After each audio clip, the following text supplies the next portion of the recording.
The Notebook was the first movie that ever made me cry, and it had started my 10-year plus ongoing love relationship with Ryan Gosling. And this is Meetcute. And it's GMI, and let's go. Oh my god, like Rachel McAdams in the Notebook, 'cause I keep on staring. I first had the idea for Meetcute, or at the time it was called OMG, all caps, because of course. In the summer of 2021, I was still writing like my more acoustic stuff for Songs from Isolation. I just released Love Song, and then Midnight in Paris was coming up, so I was wrapping that up. But I was just craving some pure pop songwriting, because before that I had released a couple of really pop songs, like Really Like You and House Party. And in that summer I was like, oh man, I kind of miss that, just like pure pop, fun music. And so I came up with a demo for this, and that's how it all started. Verse 1. I only came over because all my friends said I should get a more smile, and not at all the small talk, but keep looking for the door. So at this point, A Hopeless Romantic didn't exist, anything. The song was like very much its own unit. I was watching a lot of romantic comedies at the time, About Time, which is one of my favorite rom-coms ever. It's Rachel McAdams in it, of course. And then The Notebook, I just rewatched The Notebook, and I was like, oh man, I really wish I could write a song about the meet cute, aka that moment in the movies where the main character meets her love interest, like the love of her life. And so I wanted this whole song to almost be like you're reading the scene description in a screenplay. Like I wanted it to be very explicit what's happening, like almost like like I said, like almost like you're describing a scene. And so this first verse describes her going to this party. Me, whoever you want, it's an imaginary story, because I don't go anywhere. But cut. So she goes. In my head, I was like a house, like a fancy house party in New York, and she's obviously more of a homebody, like I am. And she's there talking to other people, but she keeps like making small talk. But she keeps looking for the door. She wants to get out of there. Like, this is not fun. She wants to go home, watch TV, take a bath. Just things I would do. And so that sets the scene. Pre-chorus. Head to you, cross the room in your vintage Levi's. What do I do with this view? Wait, hold up. Is this a meet cute? So I wanted to use a lot of film-esque or film-adjacent terms, like cut, like a scene cut to you, across the room in your vintage Levi's. What do I do with this view? Wait, hold up. Is this a meet cute? Like in that moment she realizes, wait, is this me meeting someone that will become a very important someone in my life? So again, just a lot of very visual, literal descriptions of what is happening in the room to make you feel like you're in that movie scene of a rom-com where all of this is happening. Chorus. Oh my god, like Rachel McAdams in the Notebook, 'cause I keep on staring and the whole world stops. Theme song is playing, just a Friday night, but it feels like the start of the rest of my life. Ryan Gosling and Rachel McAdams have the most incredible chemistry in The Notebook. And you know how there's like this scene at the beginning of the movie where they're on like, what is that called? The spinny willy thingy. Oh God. Carnival wheel. No. Oh my God. I am not gonna remember right now, and I can't Google because I'm filming, but English. Like the thing that spins. Listen, it's not my first language. This is the first time I'm using this excuse, but I have no idea what it's called. Oh my God, it's the tip of my tongue. Carnival wheel. Spinning wheel. Carnival wheel. Like the wheel thingy. That's like in all the amusement parks. If I come up with it later on, I'll just edit it in. But anyways, they're there, and he like climbs up to her little cart on the wheel thingy. And it's the cutest thing ever, and it's a meet cute. And there's shots of like her looking at him, and just you can see it in their eyes. They're really into each other. And I kind of wanted to do this here. Oh my God, like Rachel McAdams in The Notebook. I keep on staring. She keeps looking at this person she sees across the room, and the whole world stops. Theme song is playing. You know how like in movies, a lot of the times where like there's a romantic connection between two people, they'll like do a slow motion, and it's just the two of them walking towards each other, but everything else around it stops. So it's in slow motion, and then the theme song plays. That's kind of what I'm striving here. And then it's just a Friday night, but it feels like the start of the rest of my life.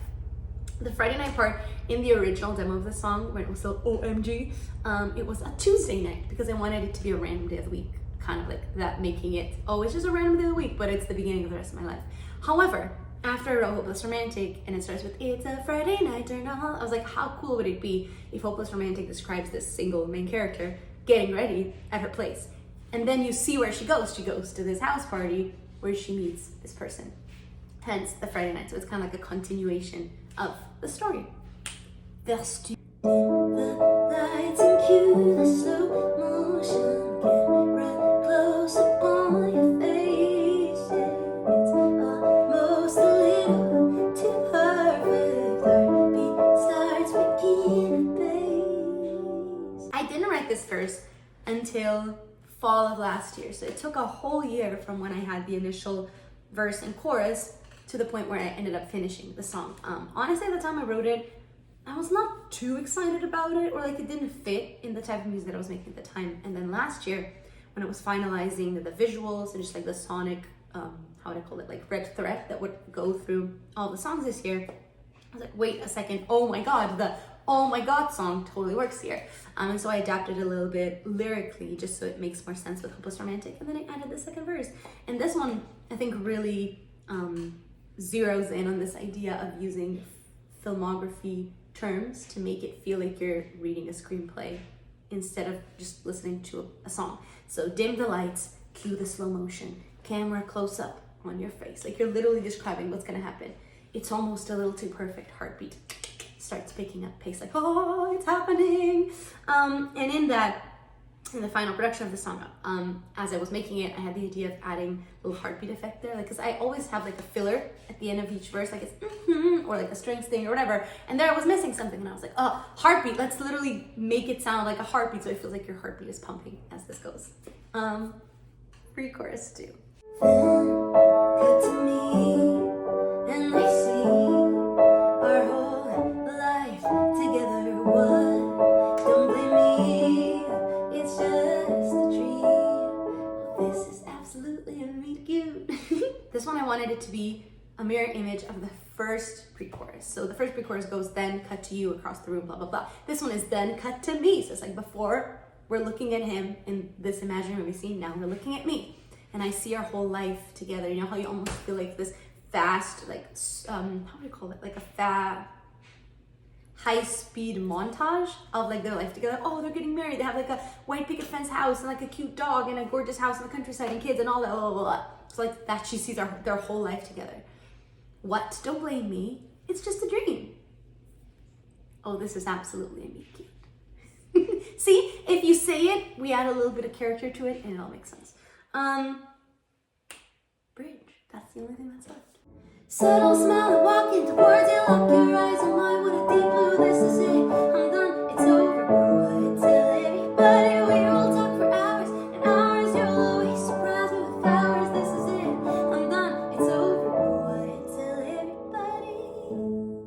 This is sort of like the culmination of everything. Like they look at each other across the room and now it's happening. Like all of this before, I think, is this is the point where you realize that all of the song up until this point was like just a few seconds, maybe a minute of happening, condensed into this like very zoomed in experience. And then here is like, we go back into, how to say, like real world time.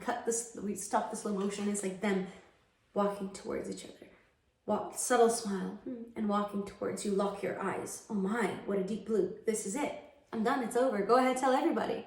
We will talk for hours and hours and you'll always surprise me with flowers. This is it, I'm done, it's over. Go ahead, tell everybody. So like that's the moment where you seal the deal, if you will. It's like, this is it, this is a Meetcute and it's gonna happen and they're gonna be together forever and it's perfect because it's a rom-com.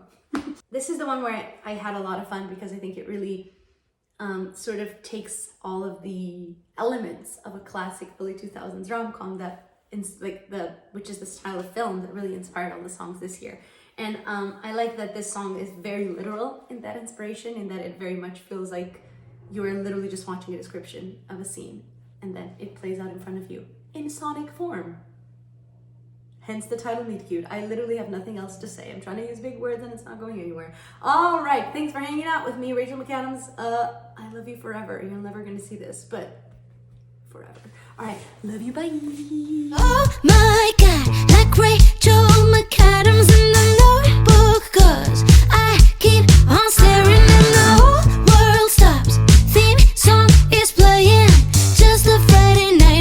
feels like the start of the rest.